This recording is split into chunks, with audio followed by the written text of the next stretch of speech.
হিলসা ট্যুরিজমের সাথে আমাদের এবারের গন্তব্য টাঙ্গুয়ার হাওর। নির্দিষ্ট সময়ে আমরা সবাই বাসে উঠে পড়লাম। সকাল সকাল পৌঁছে গেলাম বাদশাহগঞ্জ ঘাটে, যেখান থেকে আমাদের বোটটি ছাড়া হবে। তাই পৌঁছেই আমরা সবাই বোটে উঠে পড়লাম।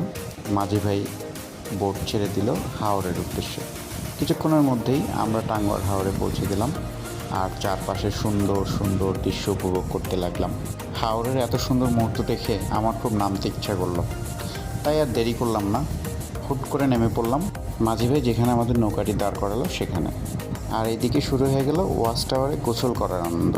কেউ ওয়াচ টাওয়ারের উপর থেকে লাফ দিচ্ছে, কেউ আবার লাইফ জ্যাকেট পরে পানিতেই ভাসছে, যেন দারুণ এক মুহূর্ত। এদিকে কেউ আবার বসে বসে ভাবছে কীভাবে নামবে পানিতে। তারপর দেখলাম সে বানরের মতো গাছে উঠে ঠুস করে লাফ দিল পানির মধ্যে। তার দেখা দেখি একের পর এক সবাই পানিতে ঝাঁপ দিতে শুরু করলো, যেন স্বচ্ছ পানিতে গোসল করার মজাই আলাদা। গোসল শেষ করে সবাই উঠে পড়লো বোটে। তারপর যারা মুসল্লি আছে তারা জোহরের নামাজটা আদায় করে নিল। প্রকৃতির এমন সৌন্দর্য দেখতে দেখতে দুপুরের খাবার সময় হয়ে গেল। দুপুরের খাবার খুব দ্রুত শেষ করে আমরা একটু বিশ্রাম করে নিলাম।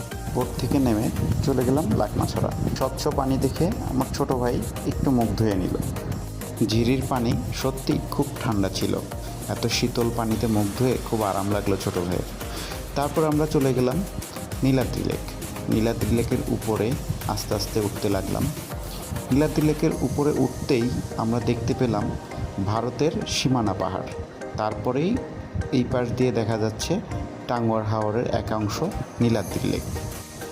এখানে সবাই যে যার যার মতো করে ছবি তুলছে, ঘুরছে, যে যার যার মতো করে কারো প্রিয়জনকে ভিডিও কলে দেখাচ্ছে। এসব দেখতে দেখতে আমরা চলে গেলাম অলৌকিক কূপের কাছে। এই পানিটা অনেক স্বচ্ছ এবং পরিষ্কার, যা স্থানীয়রা এখানে খাবার পানি হিসেবে ব্যবহার করে এবং পাশাপাশি উৎসুক পর্যটকরা এখানে আসলে ঠান্ডা পানিতে গোসল করে। এইদিকে আমার ছোট ভাই দৌড়ে উঠে গেল পাহাড়ের উপরে সীমানার কাছে, যেখানে সীমানা পেরোলেই হবে দণ্ডনীয় অপরাধ।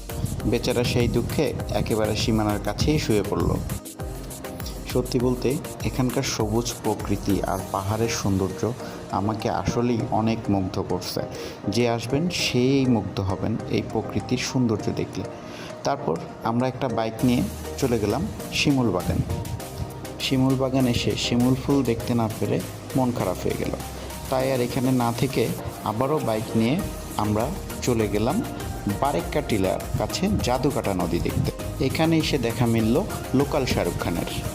সব স্পট দেখা শেষ করে আমরা আবারও ফিরে গেলাম নীলাদ্রি লেকে, যেখানে ট্যাকেরহাট ঘাটে আমাদের বোট রাখা আছে। যেহেতু